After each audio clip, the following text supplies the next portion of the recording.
கோவையில் அதிமுக பொதுச் செயலாளர் எடப்பாடி பழனிசாமி செய்தியாளர்களை சந்தித்து வருகிறார். அதன் காட்சிகளை பார்க்கலாம். நிதி கொடுக்க வேண்டும் என்றுதான் கேட்டுக்கொண்டிருக்கின்றார்.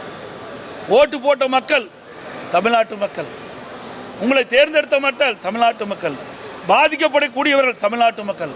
அவர்களுக்கு என்ன வேண்டும் என்பதை புயல் வேகத்தில் போர்க்கால அடிப்படையில் மத்திய அரசு நிதி கொடுத்தாலும் கொடுக்காவிட்டாலும் மாநில அரசு நிதியிலிருந்து மக்களுக்கு தேவையான உதவிகளை செய்து அவர்களை மீட்டெடுப்பதுதான் ஒரு நல்ல அரசுடைய கடமை. ஆனால் இந்த அரசு வேண்டுமென்றே திட்டமிட்டு மத்திய அரசு மீது குறை சொல்லிக்கொண்டு, மத்திய அரசு தமிழ்நாடு அரசு மீது குறை சொல்லிக்கொண்டு மக்களை பார்க்காமல் இருப்பது, பாராமுகமாக இருப்பது கவலை அளிக்கிறது, வேதனை அளிக்கிறது. அதோடு மத்திய அரசாங்கமும் மாநிலத்தில் ஏற்படுகின்ற பேரிடர் காலத்தில் புயல் வந்தாலும் செல்லம் வந்தாலும் சொல்லி மக்கள் பாதிக்கப்பட்டால் உடனடியாக அதற்கு தேவையான நிதியை மத்திய அரசு வழங்க வேண்டும். மத்திய அரசுக்கும் அந்த பொறுப்பு இருக்கிறது, மாநில அரசுக்கும் பொறுப்பு இருக்கின்றது. அந்த பொறுப்பை உணர்ந்து செயல்பட வேண்டும் என்று மக்கள் எண்ணுகிறார்கள். அதை எதிர்க்கட்சி என்ற முறையிலே அதை நாங்கள் ஊடகத்தின் வாயிலாக தெரிவிக்கிறோம்.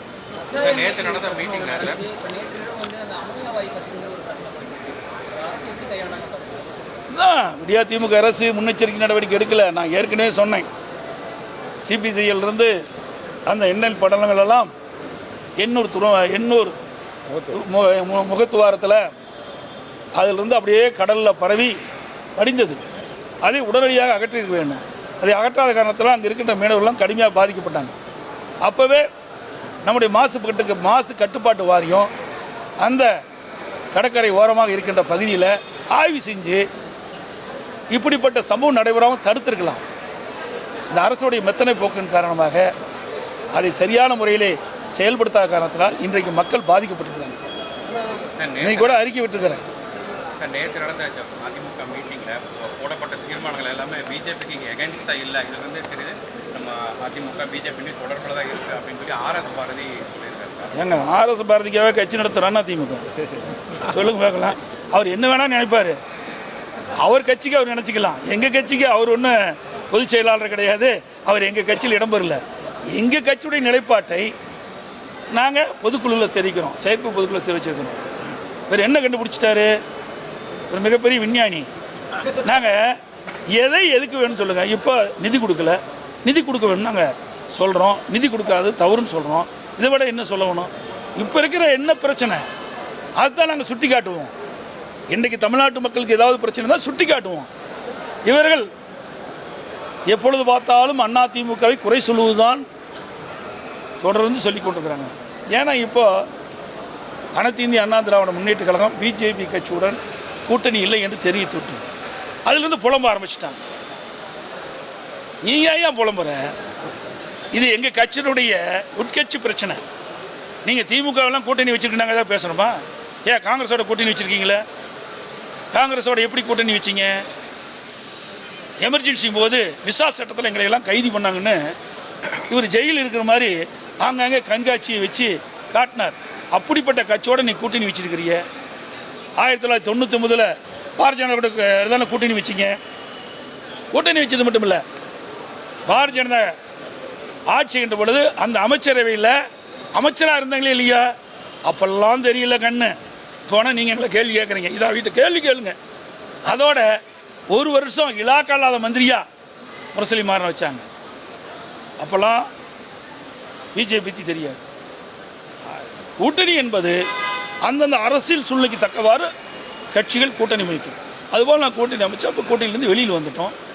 இதுக்கு ஏன் விமர்சனம் பண்ணுவானே? தாக்கு பிடிக்க முடியல அவர்களால். ஏன்னா சிறுபான்மை மக்களுடைய ஓட்டுக்களை ஏமாற்றி வாங்கி கொண்டு இருந்தாங்க. அதுக்கு இப்போ முற்றுப்புள்ளி வச்சுட்டோம். அது அவர்களால் தாங்க முடியாத காரணத்தினால் இப்படி பெதற்றி பேசி கொண்டிருக்கிறார். என்னங்க, அதான் திறமையற்ற அரசாங்கம் நான் சொல்லிடுறேன். ஒரு பொம்மை முதலமைச்சர் ஆண்டா இப்படித்தான் இருக்கும். பொம்மை முதலமைச்சர் ஆனால் செயலற்ற அரசாங்கம் இருக்கிற காரணத்தினால இப்படிப்பட்ட சம்பவம் நடக்குது. இதுக்கு உரிய முறை நடவடிக்கை எடுக்காது அரசனுடைய செயலிழந்த தன்மையை பார்க்குறோம்.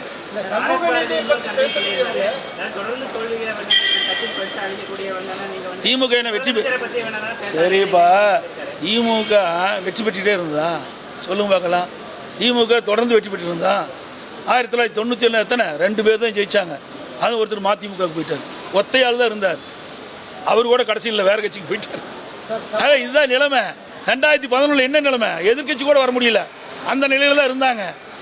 ஆகவே வெற்றி பெறுவது என்பது தோல்வி பெறுவது என்பது அப்பப்போ சூழ்நிலைக்கு தக்கவாறு மாறி மாறி வரும். அனைத்து இந்திய அண்ணா திராவிட முன்னேற்றங்கள் கூட நாடாளுமன்ற தேர்தலில் நாங்கள் 1 தான் ஜெயித்தோம். அதே சட்டமன்ற தேர்தலில் எங்களுடைய கட்சி 66 இடங்களை வெற்றுது. கூட்டணி 75 இடங்களில் வெற்றோம்ல. அவளுக்கு எங்களுக்குள்ள வித்தியாசம் எவ்வளோங்க? வெறும் 3% தான். வாக்குகளை பார்க்கும்போது பல தொகுதிகள் எடுத்து பார்க்கும்போது 2 லட்சம் ஓட்டு இருந்தால் நாங்கள் ஆட்சி பிடிச்சிருப்போம். 1200 ஓட்டில் தோற்றவங்க, 100 150 ஓட்டில் தோற்றவங்க, 305 தோற்றவங்க. இப்படி குறைஞ்ச வாக்கு வித்தியாசத்தில் வெற்றி வாய்ப்பு இழந்தவர்கள் அதிகம் பேர். 45 பேர் வெற்றி வாய்ப்பு இழந்திருக்கிறாங்க. ஆக நிச்சயமாக 2024 நடைபெறுகின்ற நாடாளுமன்ற தேர்தலிலே அனைத்து இந்திய அண்ணா திராவிட முன்னேற்ற கழக தலைமையில் அமைக்கப்படுகின்ற கூட்டணி 40 இடத்திலும் வெற்றி பெறும்.